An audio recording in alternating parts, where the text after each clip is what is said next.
Ladies and gentlemen, welcome back to the next episode of our Talking Sun and I can't say anything right. Sun and Moon series. I am joined once again by the amazing Dazmo. Oh, thank you, sir. Thank you. Too kind.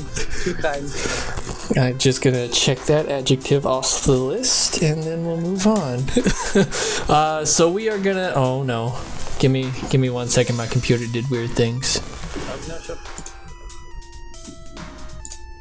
Okay.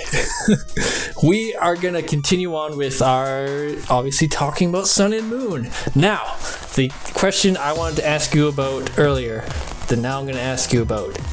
Who was your favorite character from Sun and Moon? Because I'm gonna talk a lot during this, so please get everything out right now. I think Gladion was my favorite. Oh, are you serious? Yeah. Gladion was my favorite. Yeah. Okay. Why'd you like him? I think he just kind of met that criteria of a rival that we haven't had since probably Red and Blue. Oh yeah. The cocky, I'm better than you type rival. Okay.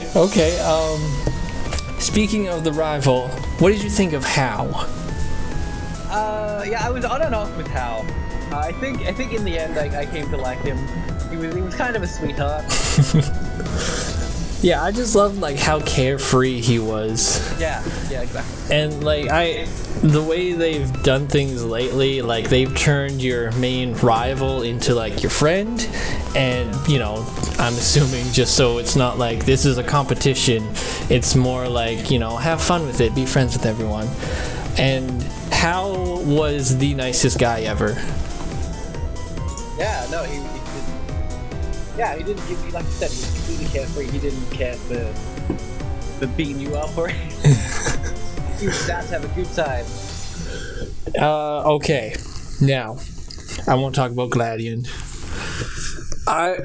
When Gladion was first announced, I saw him and I was like, okay, yeah, that's cool. He looks fine. Oh, he's Team Skull Enforcer. That's okay. So he's going to be kind of a big deal. And then I met him in game, and I don't really know what it was, but at first I don't know what it was, but I just fell in love with him. I think what it was, when you first encounter him and you battle him, and then after the battle's done, you beat him, the Team Skull Grunts come up and they're, making fun of him, whatever, and then they're kind of Gladion, get out of here, we'll deal with this kid.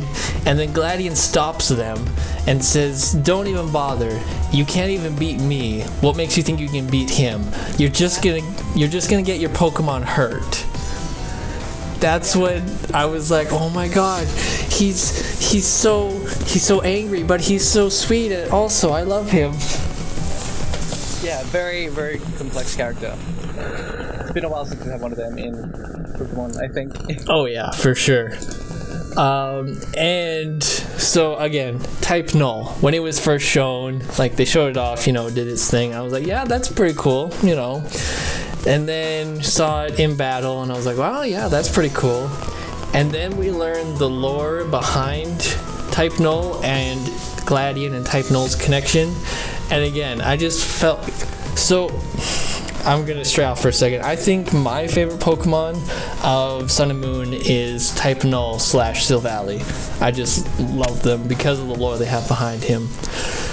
Now, the reason, and I'm going to come back to this again, the reason why I love Gladion Type Null so much is because, so, Gladion, he was a kid, his mom was working at the 8th Foundation, and she started doing experiments to create this being to fight the Ultra Beast, and obviously, when experiments are being done, bad things are happening.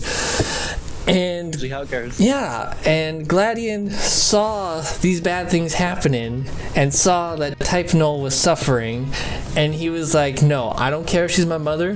What she's doing is wrong, and I need to stop this. And he broke out Type Null, and he ran away with him. And then he could have just been like, okay, you're free, go live. Which, I mean, I wouldn't fault him for that. Instead, he was like, you and me, we're going to be friends, and we're going to become super strong. We're going to be the best of friends, yeah. Yeah, and then he lived up to it. He went forward with it, and he allowed Type Null to evolve. He became such good friends with Type Null that he evolved. And also, another awesome thing about Gladion, almost all of his Pokemon are like level up and evolve through friendship. Really? And I can go through it right now because him and his team are the background on my computer. That's how much I freaking like Gladion. So he has Silvally, obviously. Yeah. Lucario levels up through friendship. Crobat. Yeah. Then the two that aren't are Porygon Z and Weavile. But personally, I love Weavile, so I count that. So I count that one. Yeah, so his team is so good. Like Lucario, I mean, everyone knows Lucario's good. Yeah. Weavile's got that attack and that speed. Crobat can be good. And then Fan favorite. yeah, exactly. And then Porygon Z has crazy special attack. So he definitely has a good team on his hands. Yeah, a very well balanced team. And I had no idea that most of them were evolving through friendship. Mm-hmm. That's pretty cool because I definitely don't think that's a coincidence either. I think Yeah. it's intentional. Yeah. And I can't take credit for seeing that. I found out some other way, and I had the exact same reaction as you. It was like, holy crap, it's true. And now I want to talk about the lore behind Type Null and Silvally. So, did you go to the Aether Foundation? Did you read the files? Yes, but I can't promise I'll remember exactly what they said. Oh, don't worry, I got you. So, what happened... Oh, I just realized my Helios choice back. Okay. What happened was... The Ultra Beast, they saw the Ultra Beast as a problem, so they needed to create something to fight it. So they started taking pieces from other Pokemon, put it together, and created this being called Type Full. And it was what they were going to use to fight the Ultra Beast. But Type Full wasn't too happy about this whole thing, and he started attacking people, obviously, because he didn't want to be there. And so what they had to do was they had to put those helmets on them. There's 3 that were made.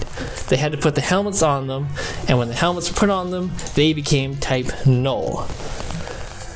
Now, another step. So obviously, technically, Silvally's name is Type Full, but when it evolved, Gladion didn't... Well, I'm assuming maybe he didn't. Anyways, when it evolved, Gladion actually named it Silvally. It wasn't its actual name. I guess. Yeah, sure. If it didn't have an actual name, why not? It's your Pokemon. You're probably the first one to encounter it. Yeah. So Give it a name. yeah, and so there's obviously in games there's always unanswered questions. My question is, what happened to that third Type Null? Because Gladion has one, he gives you one, and then there's a third one. And as far as I can tell, I don't know where it is or what's going on with it. Did you see anything that would say otherwise?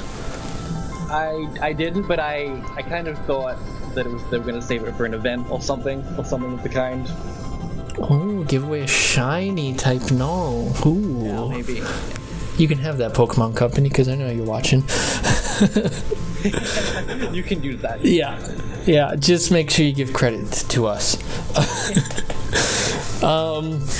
Okay, so we knew before the game came out that there was eventually going to be an Elite Four, in the game, because there was like a trailer and it said, oh, we're building the Elite Four, blah blah blah, and then you go through the game, you see it's being built, and then just by coincidence, when you finish your trials, the Elite Four is ready to go. What did you think about the Elite Four?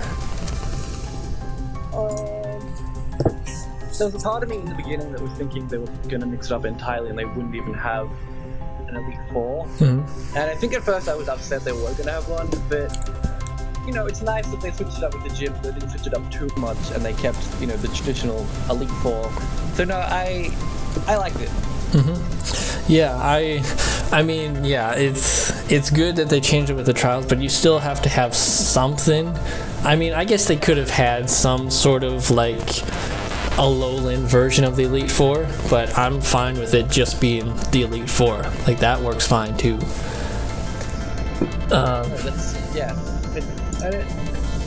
I did like the Kukui was the one who wanted to like start up before and say, hey, we want to be recognized as well, Pokemon League. Yeah. What did you think of the members of the Elite Four?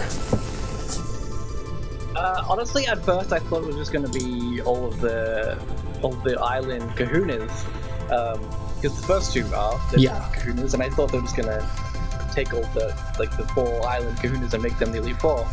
I was definitely surprised. I think maybe I would have preferred it to just be all the Kahunas, honestly. But at the same time, giving the Kahunas personalities. Okay, sorry about that. A little bit of technical difficulties, but we're back, and there's a dark cry. Well, we won't tell them that. There's a dark cry on the screen, so that's fun. So we were talking about the Elite Four and what we thought about like the Kahunas. Well, half of the Kahunas being the Elite Four. I'm not actually sure when I cut out, so do you want me to start from the beginning? Sure, why not? Okay. I was saying, I thought originally that the Elite Four was going to be the 4 island Kahunas, and because the first two obviously were spoilers again. I guess we've come this far, you know, I want to spoilers. I think I would have preferred it to be the 4 island Kahunas, but at the same time, given their personalities of the 2 that didn't, I kind of understand why they didn't. I think that's all I was going to say. Alright. When I got up to the Elite Four, went into the first room, saw Hala there, I was just like, okay, it's just gonna be some of the Kahunas, or the Kahunas. I guess that sort of makes sense. And then got to the second room, it was Olivia. Then I got to the third room, and I was like, oh, this is different. This is cool. And I was excited for that. It actually took me a moment to, I'm like, wait, you're not a Kahuna.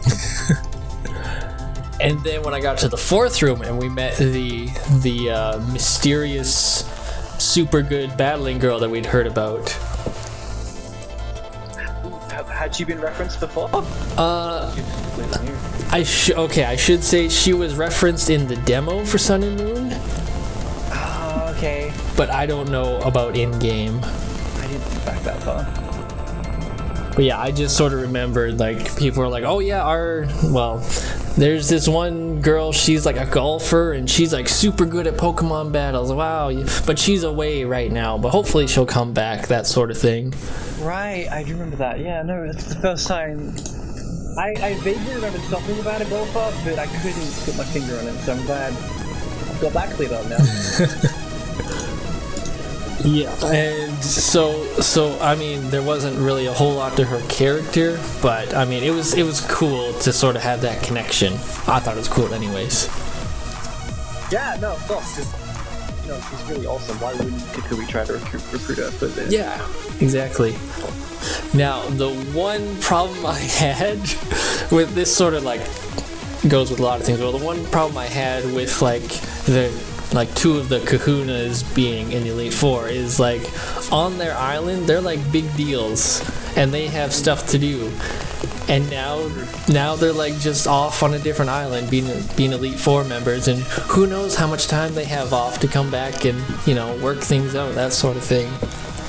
Yeah, I think the same applies even for Acerola, because she said something along those lines. She's like, I don't know which I prefer, being a trial captain or an Elite Four member. So that kind of made me think maybe like they gave up their previous positions. But that's Yeah, maybe. probably out there thinking. You know, maybe when Pokemon Stars comes out, you know, Hal will be the Kahuna. It'd be awesome. And another thing with that is the Tapus. Now, the Tapus are guardians of those islands. They protect those islands from anything bad happening, and you know, all that sort of thing. And we take them, we take them away from that. And I don't know how I feel about that. Yeah, I had a similar thought actually, like when I played Oris. I think it's something along the lines of, you know, like you got Kyogre who creates the water, you got Groudon who balances out with the land, and you know, by taking one of them away, doesn't that kind of like put the room in balance? Isn't that kind of like what the Team Magma and Team Aqua wanted? So aren't you just in that way? Oh man, I didn't think about that. Oh, like, well, just what you're saying, like, yeah, like you were saying, like, disrupting the balance and helping out the evil teams. I didn't even think of that. This goes so much deeper. Yeah. Okay. Now I got some stuff to think about.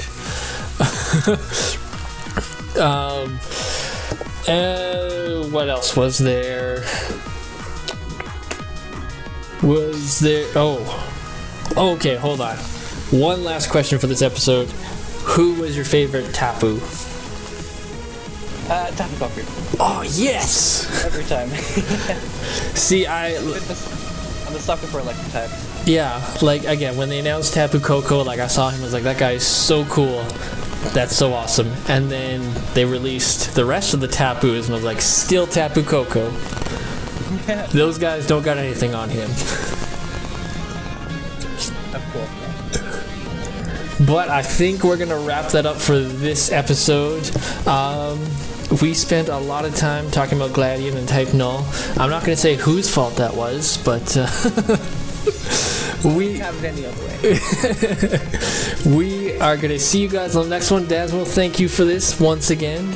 Always a pleasure. And I'll see you guys on the next one.